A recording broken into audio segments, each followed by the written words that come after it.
Triple A ang... meron pa palang tanong na. Totoo. Okay, this is a story of excess, diba? Sure. Alan pala eh.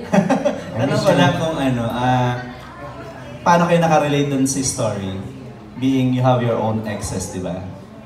Paano kayo nakarelate yung character mo dun sa story? Mas marami kang ex eh. Ikaw naman na. Apat lang ex ko. Ako tatlo lang. Mas marami ka pa rin eh. Ako, paano ako nakarelate? Sa character... meron akong ganun eh, bago ako makamove on, I need to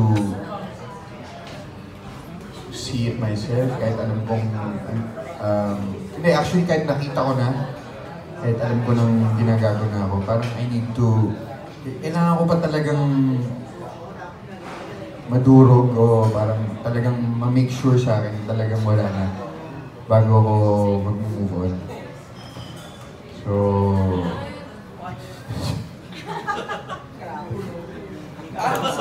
wow! Dito yung mga best friends mo. thanks. Tigilan mo na. Hindi ako yung best friend! Hindi ba ako? Tusukin ko yung Ultraman mo dyan. Masakit! Bago lang po sabay po kami. Meron din po siya. Pakita mo. Ano yun? Masakit, aray. X-Men na ako. Dapat po kasi sabay ko yung papatato. Takot siya. Sa lips, hindi. Gusto po niya mas malaki. Papatato sana ako dito eh. Nagpa-pierce kami. Hindi na. Huwag na.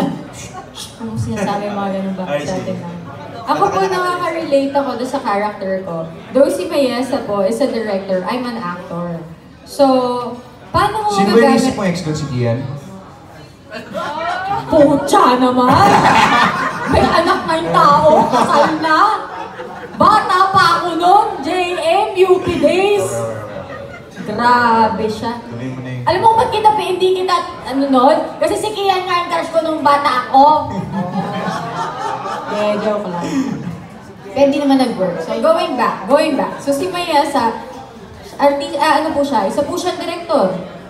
Ako, bilang artista, kung si Mayesa, ginamit niya yung experience niya, personal experience niya, para makagawa ng isang storya, para sa isang pelikula. Ako po, nagamit ko yung mga heartaches ko sa mga crying scenes, tsaka mga drama na mga nagawa ko po.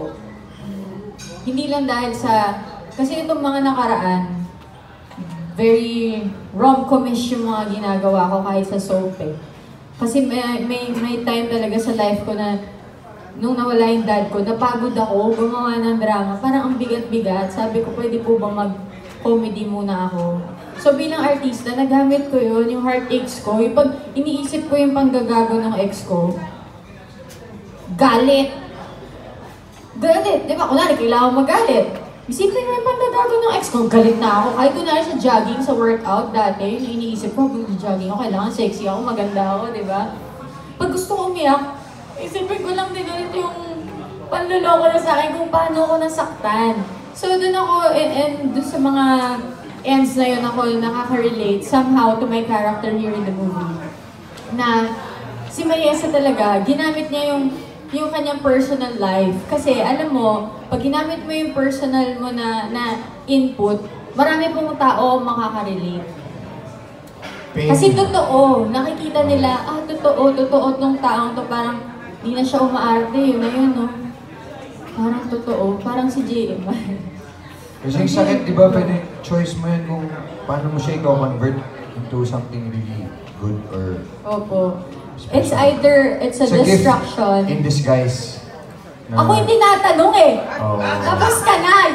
You had your chance. Dala ako eh. Ang ganda nung sinabi. Hindi, diba kasi, parang nakalimutan ko yung sasabihin. Hindi, ginagamit mo yung galit. Yung pain. Hindi yun. Transform it